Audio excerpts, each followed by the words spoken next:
L'une des formes de yoga qui se répand très rapidement à l'Ouest est le tantra, qui est proposé de façon très séduisante comme moyen exotique pour rehausser la qualité de sa vie sexuelle. Le but est la domination et la possession de la personne par un dieu hindou pour briser la chaîne de la réincarnation.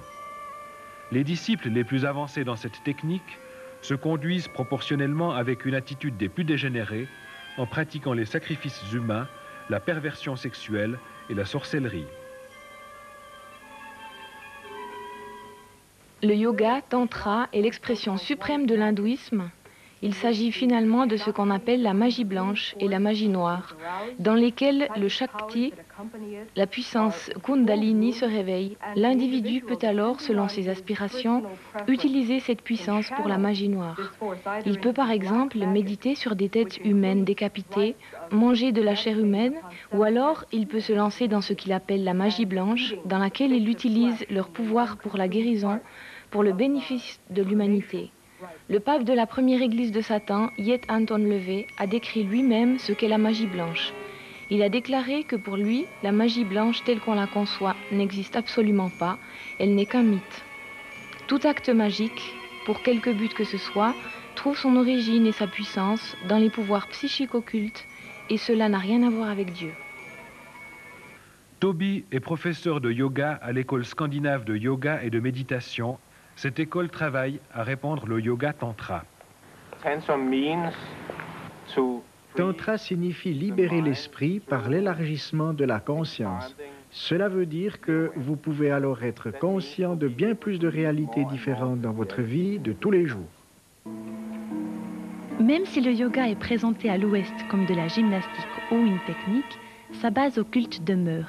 L'espoir d'immortalité est à son cœur. Et le rêve de réaliser en soi-même sa propre personne divine est le but suprême, devenir soi-même un Christ, comme ils le disent. Même s'ils prétendent que le yoga ne relève que du physique et pas de la religion, son essence première sera toujours la spiritualité hindoue. La personne qui pratique le yoga regarde en elle-même pour tenter de découvrir sa vraie identité, et ce faisant, elle croit trouver Dieu. Les formes de yoga en Occident ont évolué en sorte d'amalgame. Des groupes agnostiques occultes ont mis en avant toute la mythologie hindoue en la faisant passer, pour le progrès du siècle, vers l'homme illuminé, l'homme absolu, tout-puissant, dont la conscience peut tout. On ne donne à Dieu plus aucune importance. L'homme est la seule réalité qui compte. L'homme se sauve lui-même par ses connaissances et par le développement de ses facultés mentales. La chose qui m'effraie le plus aujourd'hui quand je regarde en arrière, c'est que je commençais vraiment à me sentir moi-même Dieu. Et en tant que Dieu, je pouvais complètement restructurer ma vie et mon univers comme je le voulais. Dave Hunt, auteur et conférencier bien connu, est un expert américain en ce qui concerne les dieux de l'an 2000. L'un de ses livres est le best-seller Paix, Prospérité et le futur Holocauste. Il y explique que l'hindouisme est basé sur le même principe qui est exposé dans la Bible lorsque le serpent a tenté Ève dans le jardin d'Éden.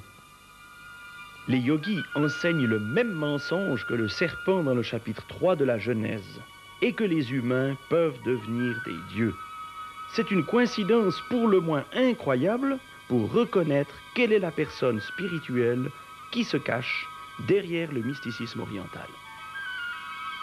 Cette personne spirituelle est appelée Satan dans la Bible. Et c'est elle également qui s'exprime dans la personne du serpent.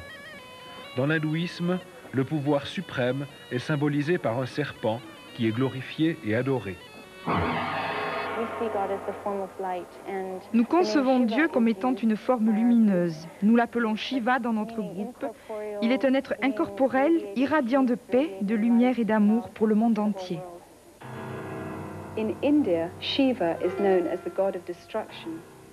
En Inde, Shiva est connu comme étant le dieu de la destruction. Il hante les places de crémation, porte un collier de crâne humain et des serpents dans ses cheveux. Sa puissance est adorée. Les textes hindous le décrivent comme le pouvoir du serpent fougueux, Kundalini. Le yoga Kundalini est reconnu comme étant le centre de pratiquement toutes les formes de yoga. Et même les écoles qui se disent être purement techniques, comme le Hatha Yoga, travaillent à la base avec des yogis Kundalini. Ils veulent éveiller le Kundalini, mais ils ne parlent pas de Kundalini. Ils parlent de raviver notre énergie, de l'éveiller en nous. Et ils prétendent que le but recherché n'est que d'acquérir une meilleure santé. Beaucoup de personnes parlent de Kundalini et cela signifie vraiment énergie. De quelque nom dont vous l'appeliez, c'est une puissance, une énergie qui remplace les parties de votre énergie propre pour que vous puissiez vivre d'une manière plus efficace. Le serpent est reconnu dans toutes les religions et cultures comme une énergie et une puissance qui est adorée. Il est le symbole de sagesse et d'immortalité. Seule la Bible des Juifs et des chrétiens qualifie le serpent de menteur, de destructeur et d'ennemi juré de Dieu et de l'humanité entière.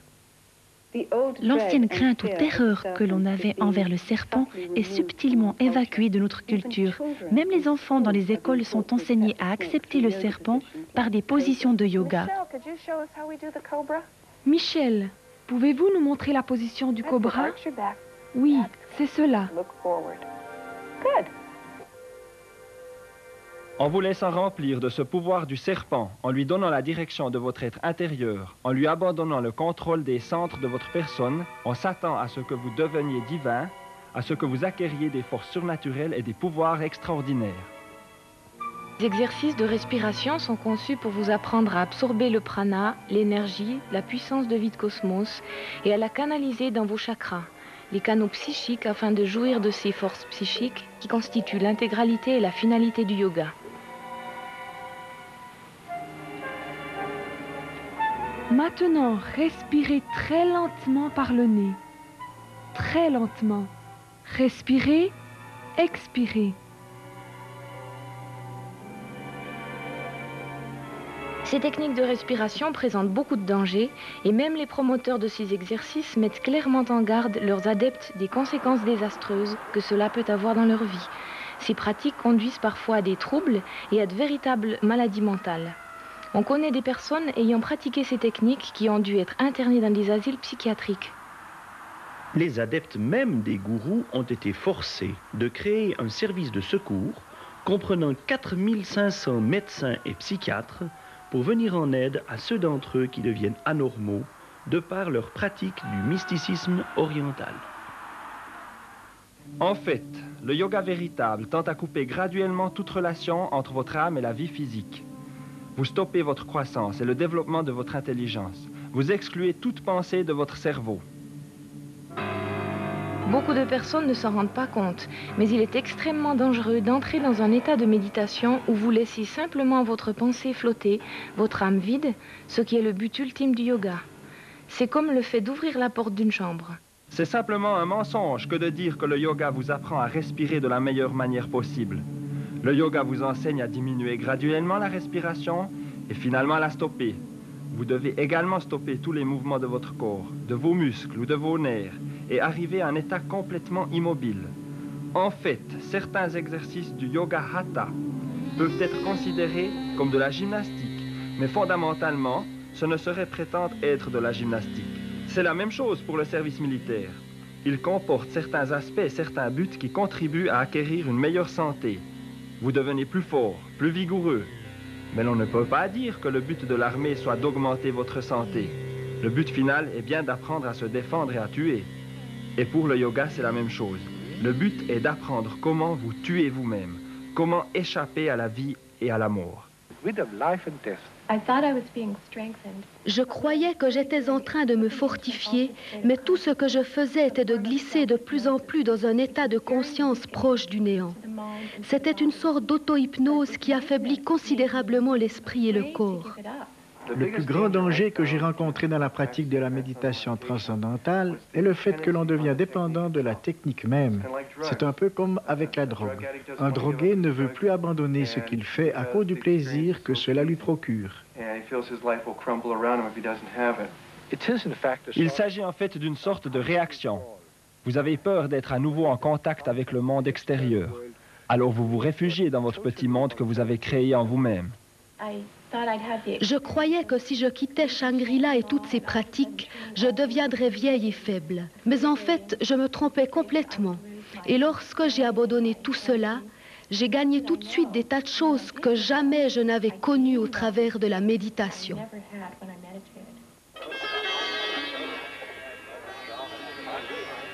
Après avoir longtemps été une religion uniquement pour les Indiens, l'hindouisme a pris un tournant en copiant les méthodes d'évangélisation chrétienne des missionnaires, lesquels ont d'ailleurs introduit nombre de réformes culturelles et sociales en Inde.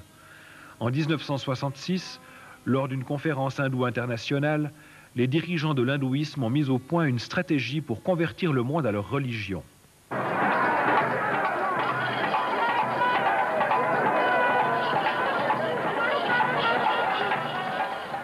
Les gourous furent choisis pour être les pionniers de ce mouvement, et leurs dizaines de millions de disciples sont maintenant les premiers hindous occidentaux.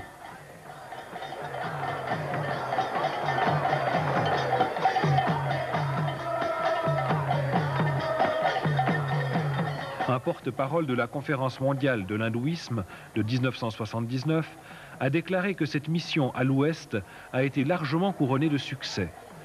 L'hindouisme est en train de devenir la première religion mondiale et la fin du christianisme serait proche.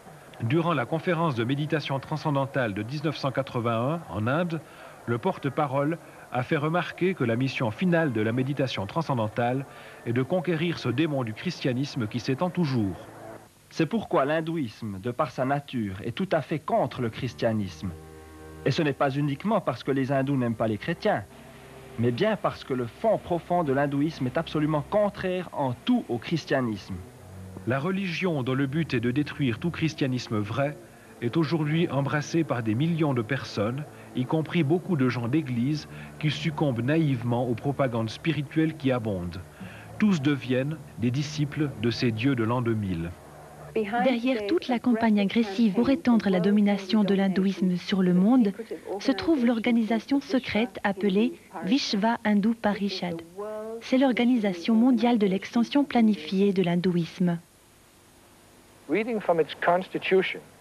Au paragraphe 4 de leur constitution, il est écrit « Pour établir une vaste organisation de missionnaires et d'initiés dans le but de propager d'une manière dynamique l'hindouisme et, un peu plus loin, l'objectif étant d'ouvrir, d'entretenir et d'assister des centres de formation pour instruire ces missionnaires. » On retrouve dans cette constitution de nombreuses fois le mot « missionnaire » et il est clairement indiqué que le but est de couvrir le monde de l'hindouisme. Le magazine de Vishva Hindu Parishad déclare ouvertement que tous les professeurs de yoga à travers le monde sont les fers de lance de la mission hindoue. Il arrive fréquemment qu'eux-mêmes ignorent tout de cela, mais ils sont en fait liés par les chefs de l'organisation centrale et entrent parfaitement dans le rôle qu'on leur a attribué. Les professeurs eux-mêmes sont dupés, hypnotisés, mais le fait est qu'ils n'ont aucune idée de ce qui se passe vraiment. En tant que disciple d'un gourou, Prema Nayak fut un professeur accompli de yoga pendant 10 ans. Les professeurs de yoga sont des aveugles qui conduisent des aveugles. Ils ne comprennent pas eux-mêmes ce par quoi ils sont dominés. Ils n'ont aucune idée précise de la matière qu'ils enseignent. Et ce qu'ils manipulent est utilisé très efficacement pour atteindre les âmes des étudiants et de gens innocents qui ne viennent à eux que pour une petite leçon d'exercice. Quand je regarde en arrière, je me rends compte que c'était en fait une subtile infiltration de mes croyances et de mes idées. Cela m'a fait complètement changer de point de vue concernant le monde. Cela ne me laissait plus aucune base morale dans ma vie. Je devenais un hindou sans même m'en rendre compte. Le programme secret du Vishva Hindu Parishad est de convertir le monde entier à l'hindouisme. Il a déjà créé des centaines d'organisations de par le monde qui répandent les spiritualités nouvelles avec des dizaines de millions d'adeptes. À travers toutes les nouvelles formes de yoga, la pensée occidentale est systématiquement conditionnée à accepter les points de vue néo-païens concernant la vie. Ce mouvement proclame apporter l'intégrité, l'autonomie personnelle, tout en se disant être l'alternative de choix au chemin si étroit du christianisme. Notre monde égoïste et avide d'éclat promeut le yoga comme technique pour être en meilleure santé, pour devenir plus beau de corps, d'âme et d'esprit. La spiritualité est bien présente, mais dans un sens totalement opposé à la Bible.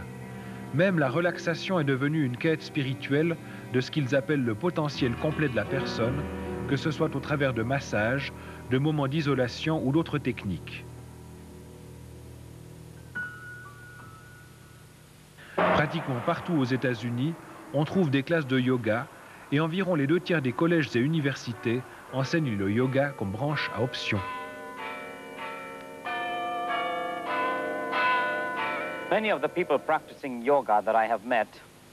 Beaucoup de personnes que je rencontre me disent ne pratiquer le yoga que pour des bénéfices physiques. Mais n'importe quel hindou vous dira qu'un yoga uniquement physique n'existe pas.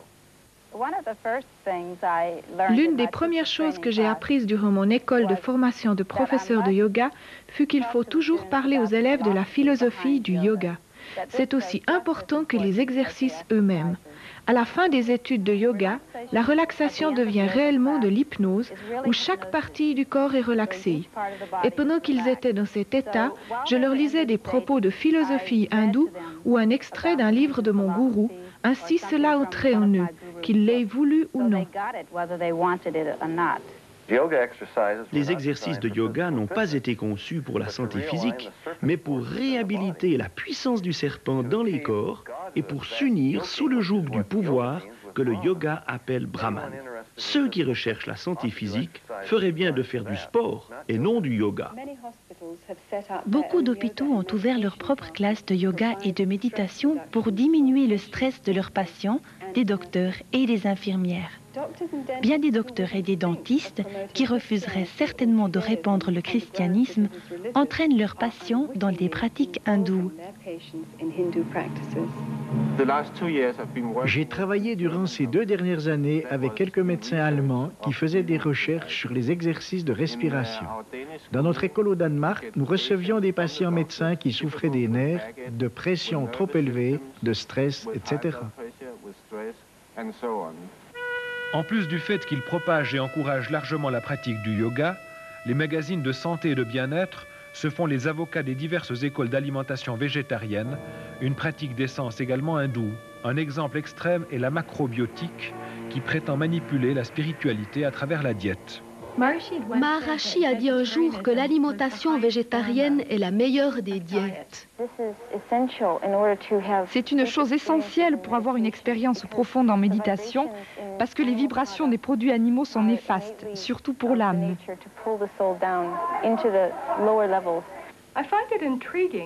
Ce qui me laisse pensive, c'est que tant de personnes en Inde, de même que les plus avancés dans le yoga en Occident, prêtent une telle attention à ne pas se souiller avec des aliments, mais en même temps, ils tiennent le fait de boire leur propre urine ou l'urine des vaches en Inde pour un acte des plus saints qui aurait des qualités salvatrices. Nous ne mangeons que la nourriture qui a été préparée par le yogi, et nous savons alors que nous serons remplis de vibrations positives qui influenceront profondément notre esprit. Ils nous apprennent aussi que tous ceux qui ne suivent pas le mouvement sont plus ou moins mauvais. Ils sont les mangeurs de viande, les karmis. Vous perdez peu à peu votre endurance et votre force. J'ai été végétarien pendant bien des années et je suis devenu alors très faible. Dieu ne nous demande pas d'être des végétariens. Jésus n'était pas végétarien. Il a nourri les foules avec des poissons.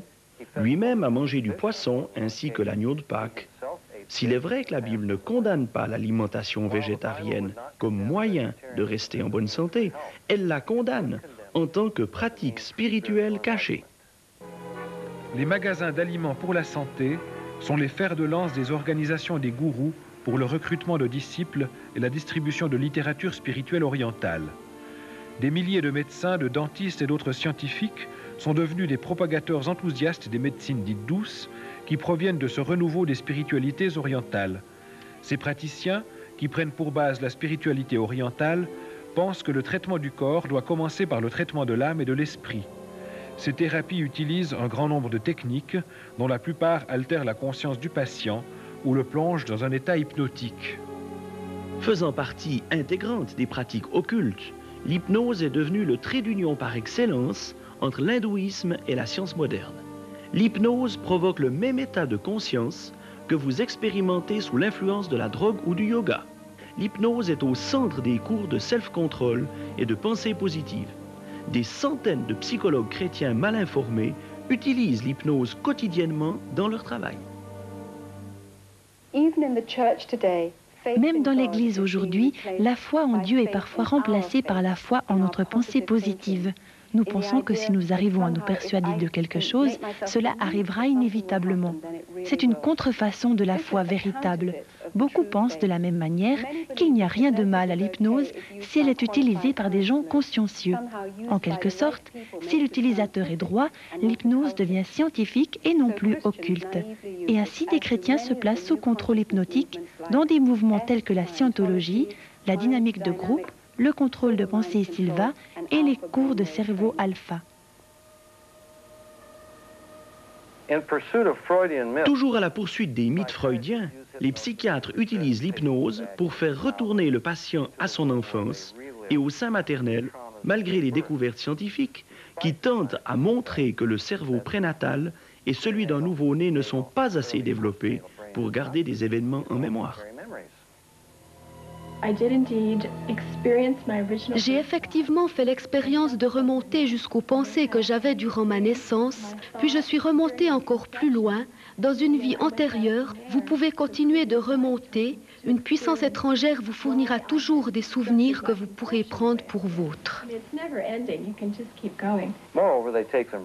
Vous trouverez des souvenirs qui remontent de plus en plus loin à des vies antérieures, mais il est évident que ces souvenirs ne viennent pas de votre cerveau. Leur origine est extérieure et incontrôlable.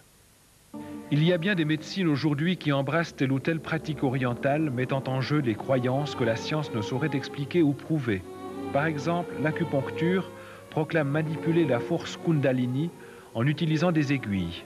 D'autres pratiques peuvent conduire une personne à contrôler des émotions involontaires ou des mouvements réflexes tels que la pression sanguine. Les pionniers de la recherche en matière de contrôle biologique admettent que sa pratique conduit aux mêmes états de conscience et aux mêmes résultats que l'on rencontre dans la pratique du yoga. Ce yoga que l'on veut qualifier d'électronique a été introduit par des psychologues dans le monde des sports, y compris au niveau des Jeux olympiques. Les thérapies que l'on peut pratiquer tout seul et qui sont des aides à la motivation sont utilisées très largement dans les milieux des affaires partout aux États-Unis. Des week-ends de succès, des séminaires de pensée positive, des courriers ou des cassettes avec des messages subliminaux persuasifs sont utilisés pour améliorer le rendement et les performances du personnel des affaires. Tout cela relève d'un mélange savant de psychologie humaniste et de mysticisme oriental. L'un de ces cours, appelé « Cours de pensée moderne pour développer votre plein potentiel », a influencé des milliers de personnes dans des corps de métier aussi connus que la CIA, les armées de terre, aériennes et navales des États-Unis, la NASA, General Motors, IBM, Xerox, Rockwell International, les téléphones Bell, la Banque d'Amérique et de nombreuses unités de police et de pompiers. Ce mouvement qui veut développer le potentiel humain en mettant en avant l'amour pour soi et la pensée positive est en fait simplement la version occidentalisée des méthodes des yogis pour se rechercher. C'est le concept des gourous qui postulent que le divin est en nous, que nous sommes Dieu. Un médecin indien a dit « Le monde scientifique ne fait que découvrir ce que nous savions déjà depuis toujours. » Et c'est exactement le même phénomène que l'on voit se produire avec l'invasion du mysticisme à l'Ouest. Beaucoup de scientifiques de renom ont embrassé avec enthousiasme le mysticisme oriental ces dernières années. L'hindouisme qui devient de façon surprenante par ses propagateurs la nouvelle science que l'on offre à l'Occident. Beaucoup de philosophies et de pensées orientales se propagent de la même façon, en quelque sorte emballées dans des mots neufs. De même, l'accent n'est pas mis sur le spirituel pour ne pas effrayer, mais l'on parle de santé physique et autres. Quand Maharishi a découvert qu'aux États-Unis, l'emballage religieux ne se vantait pas bien, il a alors opté pour l'emballage scientifique. Il a commencé en engageant des hommes de science pour faire des expériences avec des gens en méditation, en mesurant la vitesse de respiration, en observant ce qui se passe dans le cerveau, etc. Nous nous prosternons devant des dieux hindous. Mais malgré cela, nous ne réalisions pas que nous étions en train d'enseigner en fait une religion. Je trouve que tout cela est très malhonnête. Plus vous avancez dans ces pratiques et plus on vous enseigne à prononcer mot pour mot les rituels hindous d'adoration des dieux. Bien sûr, beaucoup d'étrangers ne comprennent pas le sens des mots qu'ils prononcent, Mais s'ils examinaient seulement la signification de quelques-uns de ces mots sanscrits, ils réaliseraient rapidement le côté fondamentalement religieux de leur attitude. Des enfants pratiquent cela. On l'utilise pour apprendre une langue, les milieux des affaires, tous se plongent dans ces pratiques. Depuis les jardins d'enfants jusqu'aux universités, on enseigne de plus en plus ouvertement l'hindouisme, alors que de par la séparation de l'Église et de l'État, le christianisme est plus ou moins complètement mis de côté. Le gourou Thakkar Singh a été invité pour parler dans une haute école de Californie du Sud. Kurt, qui étudiait en cet endroit, a été si profondément influencé qu'il a émigré en Inde et qu'il est devenu un disciple dévoué de Thakkar. Il n'a parlé que pendant une demi-heure, puis il y a eu 20 minutes de méditation. Mais l'expérience que j'ai faite là ne ressemblait à rien du tout de ce que j'avais connu jusque-là. Et l'atmosphère même de la chapelle dans laquelle il parlait s'électrifiait, devenait comme chargée d'amour et de paix. Toutes ces sensations étaient absolument déroutantes.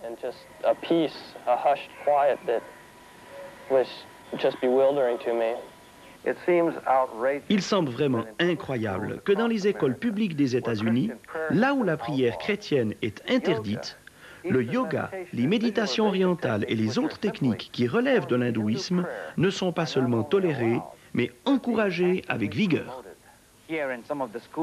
Il existe des écoles à l'Ouest où les professeurs ne se gênent pas, après avoir enseigné les aspects physiques du yoga, de faire chanter aux enfants des mots comme Rama ou Krishna, qui sont des noms de dieux hindous.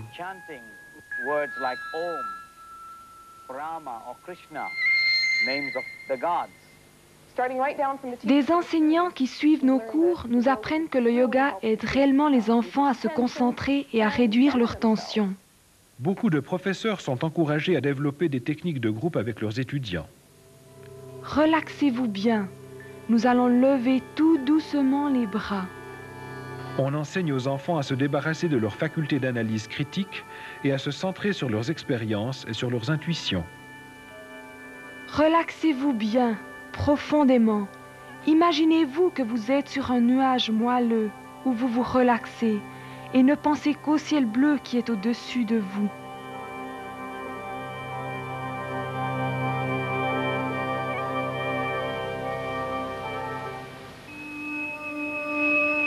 Le meilleur moyen actuel pour influencer les consciences est le domaine des masses médias.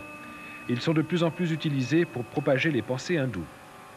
Le film Gandhi a certainement été un moyen des plus efficaces de propagande hindoue en Occident. C'est un film politique qui a été contrôlé et largement financé par le gouvernement de l'Inde. Il a ensuite bénéficié du soutien de tout le mouvement pacifiste. Il propage un message mensonger concernant la tolérance et la non-violence de la religion hindoue. On s'est débarrassé des faits historiques, car en fait Gandhi ressemblait beaucoup au gourou d'aujourd'hui. Par exemple, pour ce qui est de la perversion sexuelle, et il ne fut certes pas un homme de paix non violent. On peut le constater dans les guerres du Kafir en Afrique du Sud, où il a tué les Noirs en donnant libre cours à son racisme. Le message le plus important que le film veut propager est que Gandhi serait l'un des premiers gourous à avoir relié hindouisme et christianisme pour former une religion unique. Il y a beaucoup de films à grand succès, comme Poltergeist, E.T., La guerre des étoiles, qui sont basés sur l'hindouisme. La porte pour entrer dans l'occulte se trouve dans un état altéré de notre conscience. C'est dans ce sens que dans le film La guerre des étoiles, Obi-Wan initie Luke à la force. Ce dernier a une épée laser. Le maître lui dit qu'il ne faut pas utiliser son cerveau et réfléchir. Dans le film L'Empire contre-attaque, Yoda est un yogi. Et quand Luke part pour affronter Darth Vader, dans la grotte, Yoda lui dit de ne pas prendre son épée, car tout ce dont il a besoin est dans son esprit, entendu qu'il s'agit du divin qui est en nous. Et quand il coupe la tête de Darth Vader et qu'il lui enlève sa visière, il découvre son propre visage. Comment présenter de façon plus attractive le mysticisme hindou et le répandre ainsi largement? C'est la même chose avec cette chanson que les Beatles ont chantée. Je suis toi et tu es moi, il est elle, et tous nous sommes un. Les enfants qui grandissent actuellement sont baignés dans un bombardement de dessins animés, de spectacles télévisés, de jeux de fantaisie et de films. On leur enseigne que ce qui est occulte et ce qui touche à la philosophie orientale est quelque chose de merveilleux, pas quelque chose dont il faudrait se méfier et avoir peur, mais quelque chose d'attirant et de très joli.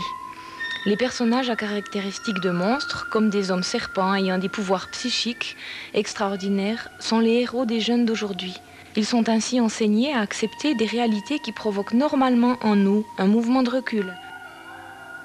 Les esprits des enfants sont entraînés de nos jours à utiliser le surnaturel et à connaître les principes de base des techniques psychospirituelles hindoues. Des dragons ou des monstres peuvent tuer, voler ou torturer mentalement. Ils peuvent agir de bien des manières surnaturelles par des pouvoirs occultes. Ces genres nouveaux de jouets se trouvent actuellement sur le marché, à côté d'autres jeux où l'on invoque des divinités hindoues comme le dieu Kali. Les techniques religieuses hindoues comme le chant répétitif, la visualisation ou le jet de sorts sont utilisées par exemple pour vaincre des ennemis, toujours sous le couvert de jeu.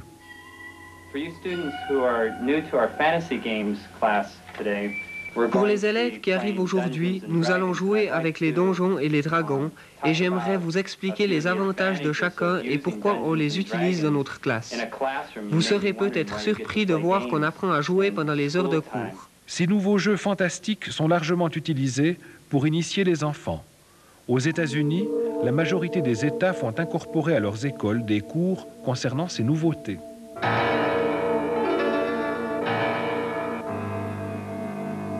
Le but est de disposer de cet anneau qui est le symbole du mal dans le royaume du milieu de la terre, mais vous allez rencontrer des puissants ennemis.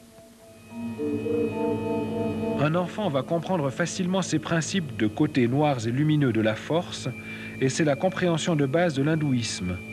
George Lucas, l'homme qui a créé la série de films La Guerre des Étoiles, est un adepte dévoué de la force, avec laquelle il prétend sérieusement être capable de lire les pensées, de voir dans le passé et le futur, d'entrer en lévitation et de puiser l'énergie psychique dans notre monde. Les gourous ont repris des thèmes de la Bible et se sont sentis libres de les adapter selon leur convenance. Ainsi, Dieu n'est plus un être personnel, un esprit vivant avec qui l'on peut rentrer en communion par son Fils Jésus-Christ, mais il devient pour eux une force impersonnelle. Through his son Jesus Christ, he becomes an impersonal force. Dieu est quelque chose, une énergie qui nous englobe et nous pénètre tous, chacun de nous. Cette énergie est à la fois personnelle et impersonnelle. Jésus n'est plus le chemin, la vérité et la vie, mais il est considéré comme un sage, quelqu'un qui a montré l'un des nombreux chemins qui mènent à Dieu. Jésus-Christ était bien sûr un maître éclairé. Bhagwan est un autre Jésus.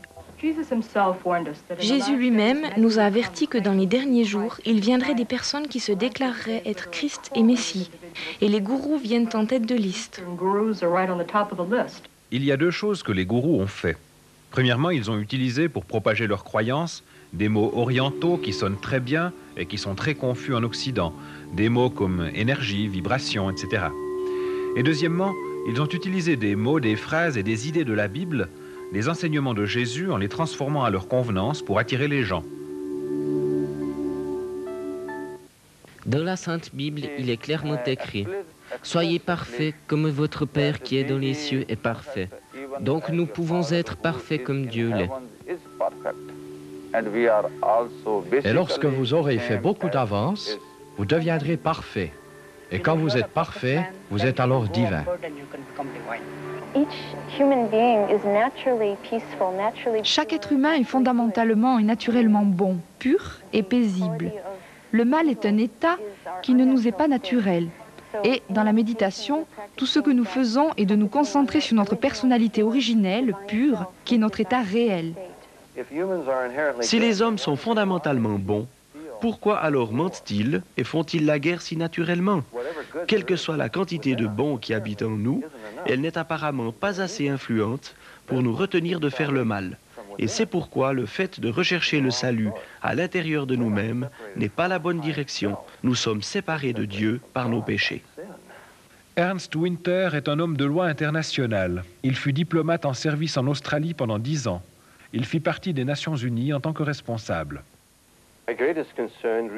La chose qui me préoccupe le plus, c'est l'intérêt croissant pour le mysticisme oriental, jusque dans des groupes chrétiens et des églises. Il semble qu'il y ait une demande, un vide qui se fasse ressentir et que l'on veuille remplir avec quelque expérience religieuse que ce soit, même occulte. Tous ces mouvements modernes de pensée orientale proclament faussement que l'hindouisme est compatible avec le christianisme. Et la chose la plus incroyable, c'est de voir des dirigeants chrétiens recommandés par leurs livres, leurs émissions de radio ou de TV, leurs magazines ou leurs sermons, de rechercher des expériences hindoues pour soi-disant élever son propre christianisme.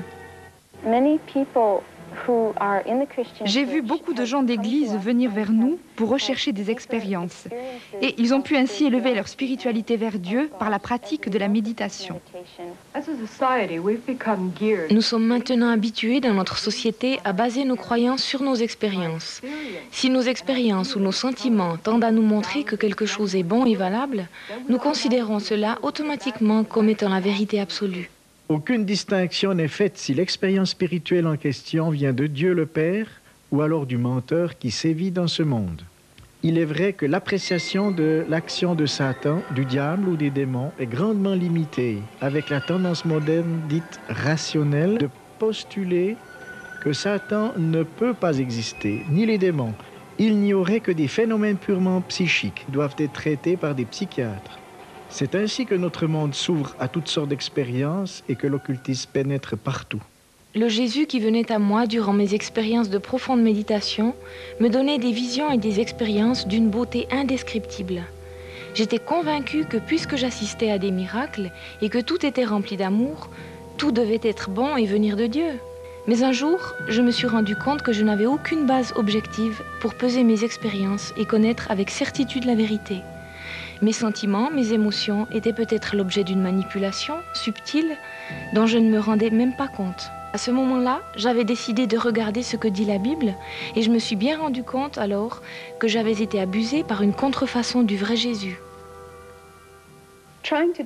Essayer de développer sa spiritualité en se basant sur des sentiments, c'est comme construire une maison sur du sable. Notre relation avec Dieu devrait au contraire être construite sur la solide fondation de la connaissance de la Bible. Je crois que nous devrions bien examiner les esprits qui animent les diverses pratiques proposées. La lecture de la Bible et son étude nous aideront à comprendre les valeurs et les conséquences de chaque expérience. La Bible est la parole de Dieu. La méditation, telle qu'elle est envisagée dans la Bible, est le fait de réfléchir profondément à la personne de Jésus-Christ en étudiant la Bible. Beaucoup de monastères catholiques et de facultés de théologie ont adopté un système ou l'autre de méditation qui se base sur la pratique du yoga. Beaucoup de gens d'église, et particulièrement des responsables, regardent du côté du mysticisme oriental dans l'espoir que ces nouvelles pratiques vont redonner de la vie à leurs églises mortes. Récemment diplômé d'un institut américain de théologie, j'ai pu constater à quel point le mysticisme oriental prend une influence alarmante. On utilise dans cet institut les techniques de méditation, l'hypnose, le biocontrôle, l'autosuggestion et autres dans le but d'acquérir une meilleure santé mentale et physique. Le danger pour les étudiants est que les professeurs utilisent une terminologie chrétienne pour parler des techniques orientales. L'un des professeurs qui enseigne la méditation chrétienne nous a enseigné à vider notre esprit afin que nous puissions trouver une image de Dieu par la méditation. La croyance que nous pouvons créer une réalité par notre esprit vient directement du concept hindou qui postule que tout n'est qu'illusion ou maya. Cela constitue aujourd'hui la grande mystification de la psychologie dite transpersonnelle. Elle s'infiltre partout, même dans les églises évangéliques, où il devient de plus en plus populaire de croire que l'on peut renforcer l'adoration en visualisant une image de Dieu ou de Jésus, ou alors que l'on peut créer la réponse à nos prières en visualisant le sujet pour lequel nous prions. Nous voudrions ainsi forcer Dieu à participer aux situations que nous voulons.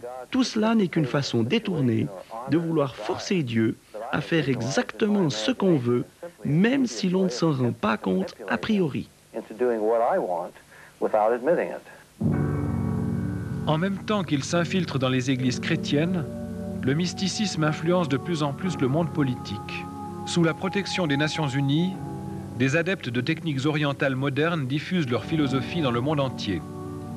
Beaucoup de membres et d'agences des Nations Unies, de même que le Conseil mondial des Églises, de par ses liens étroits avec les Nations Unies, veulent promouvoir les techniques orientales nouvelles et leur philosophie. Il y a au siège des Nations Unies une chambre spéciale pour la pratique de la méditation et on a engagé un gourou à plein temps, le gourou Sri Chinmoy. Leland Stewart est le responsable du Concile de l'Unité et de la Diversité, un puissant organisme de propagande et de promotion pour les philosophies et techniques orientales qui fut créé en 1965 par l'Assemblée générale des Nations Unies.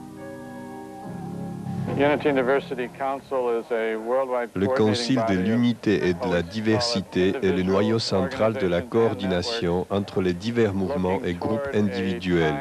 Son but est d'unir le tout en une organisation planétaire, une seule énergie mondiale coordonnée.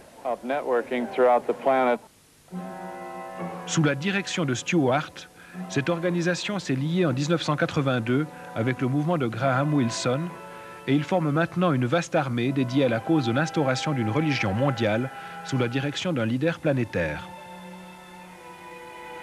Je m'intéresse beaucoup à l'harmonie entre toutes les religions. Ce n'est pas dans le but de créer une nouvelle religion, mais plutôt d'en arriver à ce que j'appelle une vision religieuse universelle, dans laquelle toutes les cultures et toutes les religions seront unifiées. Nous sommes représentés aux Nations Unies. Nous y avons un bureau depuis environ 5 ans. Nous avons participé à toutes les séances de l'ONU et nous avons pu observer, mais aussi offrir des méditations et des présentations. Comment cela est-il possible? Je pense que tout cela découle des pensées et des actions d'un homme aux États-Unis, Robert Muller, qui a continuellement lutté pour prouver que l'ONU doit être le support de base pour conditionner l'homme à ce désir de partage et de gouvernement mondial unique, avec un leader à sa tête. Mais je crois également que ce n'est pas l'ONU qui sera en fait ce gouvernement mondial. On utilise l'ONU pour conditionner les pensées et les attitudes, mais tout le prestige est donné à des organisations et à des groupes totalement étrangers à l'ONU.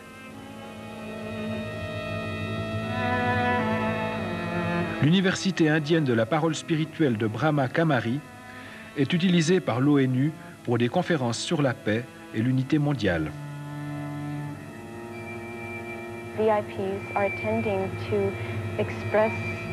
Des délégués et des personnalités du monde entier viennent pour exprimer leurs idées et pour expérimenter eux-mêmes cette paix de manière très concrète. Et ces expériences vont les aider à poser de nouvelles lois en vue de la paix universelle. Ces lois seront approuvées par des chefs d'État et seront ainsi adoptées par les Nations Unies. Plusieurs matinées de l'ONU sont consacrées à des conférences, des échanges, des méditations, des illuminations à propos de ce monde meilleur et nouveau. On demande aux leaders internationaux de méditer sur cela pour leur instruction. Tout cela fait partie du plan mondial de conditionnement pour aboutir à un monde nouveau dominé par la pensée et la philosophie orientale. Le système des gourous appliqué au monde politique est très dangereux pour notre société démocratique. Cela conduit à la perte de liberté et de sécurité en même temps qu'à un danger considérable pour la vie de l'humanité entière. C'est pourquoi je crois que tous les gourous sont en train de préparer le monde à un fascisme politique d'un genre nouveau. On nous prépare actuellement à nous soumettre à une autorité dont nous n'avons aucune idée. L'Occident est aujourd'hui arrosé de concepts orientaux, comme la conscience, les états de conscience, la félicité, la réincarnation, l'énergie, les vibrations, tous ces mots qui ont maintenant pris une place courante dans notre langage et qui modifient nos esprits, nos systèmes de pensée. Tout cela nous amène peu à peu à un état mental voulu où nous serons préparés à soumettre toutes nos fonctions intellectuelles à un système nouveau. Plus que jamais auparavant, la race humaine semble vouloir absolument trouver quelqu'un à qui se soumettre spirituellement et émotionnellement, un chef qui sache offrir paix et prospérité à un monde qui tremble devant la dégradation écologique, les troubles sociaux, le chaos financier international et la peur de l'holocauste nucléaire. Benjamin Creme, adepte bien connu de ces dieux de l'an 2000, a déclaré qu'il serait déjà le bras droit du gouverneur mondial à venir. En 1982, On annonçait à la une des journaux que le Christ du Nouvel Âge de Cream allait venir et des millions d'hommes y ont cru. Cream a même décrit, lors d'une conférence de presse, la manière exacte dont ce Christ allait se faire connaître. Il faut aujourd'hui parler du commencement prochain d'une nouvelle ère, l'âge d'Aquarius. Et il est important de se souvenir que toutes les grandes religions attendent la venue d'un leader. Les chrétiens attendent le retour de Jésus-Christ. Les musulmans attendent pour leur part les Mahdi, tandis que les bouddhistes attendent un autre Bouddha. Les hindous attendent le retour de Krishna et les juifs attendent depuis toujours la venue du Messie. Et le fait est que je parle aujourd'hui de ce maître universellement attendu. Les chrétiens attendent le retour de Jésus-Christ ressuscité, ce Jésus qui aura dans ses mains et ses pieds les marques de ses souffrances à la croix. Les disciples des gourous, eux, s'attendent à la venue d'un dirigeant mondial qui se dira être la réincarnation ultime de l'Esprit de Jésus. Simultanément et dans tous les endroits du monde, il y aura des centaines de milliers de guérisons spontanées qui vont renforcer, si cela était encore nécessaire, la certitude qu'il s'agit bien du Christ attendu. Ce jour-là, toutes les radios et télévisions de la Terre seront reliées entre elles. Nous verrons ce visage extraordinaire sur nos écrans, mais il ne parlera pas. Ces paroles se transmettront directement à notre esprit et dans notre propre langage. But he will not speak. His words will drop silently into our minds in our own language. Voici la signification ultime de cet état altéré de conscience auquel on arrive finalement par la pratique du yoga et de toute autre forme de méditation orientale. Un prix Nobel a décrit le cerveau comme étant une machine qui peut être utilisée par un fantôme ou un esprit. Cela signifie que dans un état altéré de conscience, mon esprit et mon cerveau seront déconnectés et un esprit étranger pourra sans autre s'interposer et créer alors tout un univers d'illusions et de désillusions avec des voyages astraux et des pouvoirs psychiques inconnus. Tout ceci conduit au but ultime d'un monde parfaitement préparé pour la désillusion finale.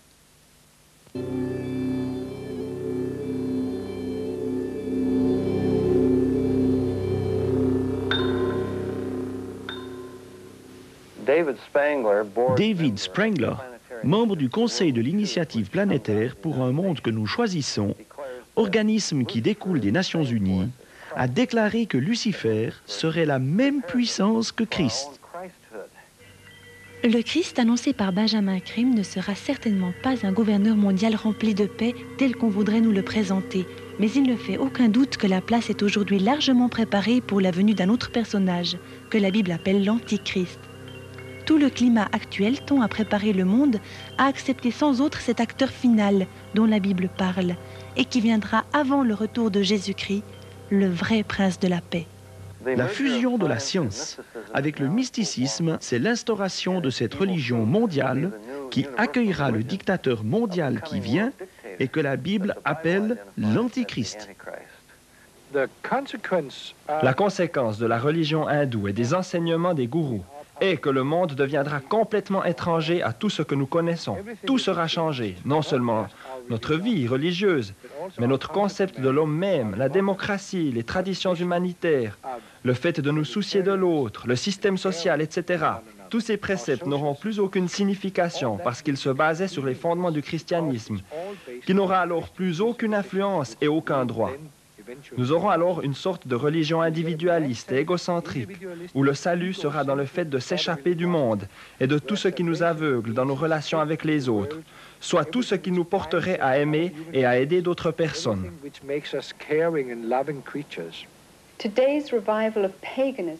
Le renouveau du paganisme et des pratiques hindoues que nous constatons aujourd'hui est de manière surprenante très semblable à ce qui s'est passé pour préparer l'avènement d'Hitler au pouvoir. Les Allemands des années 20 à 30 se trouvaient dans une période de désastre économique. Ils recherchaient ardemment un leader qui les sortirait de la Grande Dépression. L'homme qui se présenta avec une promesse d'espoir fut Adolf Hitler. Il proclama qu'il était envoyé par Dieu pour instaurer une période de 1000 ans de paix et de prospérité. Son pouvoir hypnotique a pu manipuler une nation entière et la soumettre à un seul homme. Possédé par l'occultisme, Hitler a tiré nombre de ses idées bizarres directement de l'hindouisme. C'est pourquoi il n'est pas surprenant de retrouver chez les gourous des phrases ou des pensées positives en relation avec le nazisme.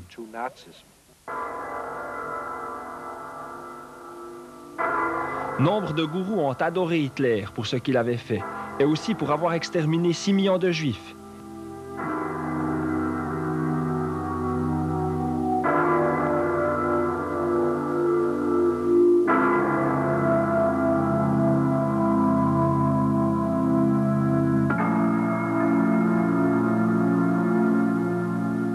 Il avait fait sien le symbole de swastika, un symbole hindou que l'on retrouve actuellement dans beaucoup de temples en Inde.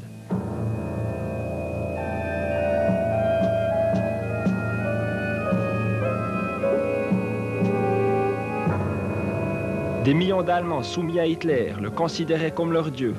Ils sont morts pour lui et pour sa cause, de la même manière que les disciples de Jim Jones se sont suicidés pour lui.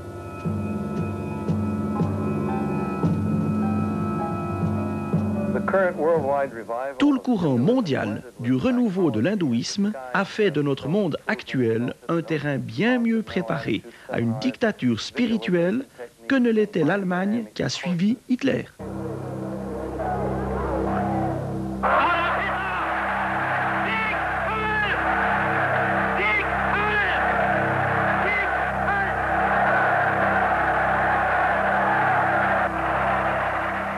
Aujourd'hui, notre monde désespéré demande un autre dictateur mondial. L'humanité n'a-t-elle donc rien appris de ses propres erreurs ?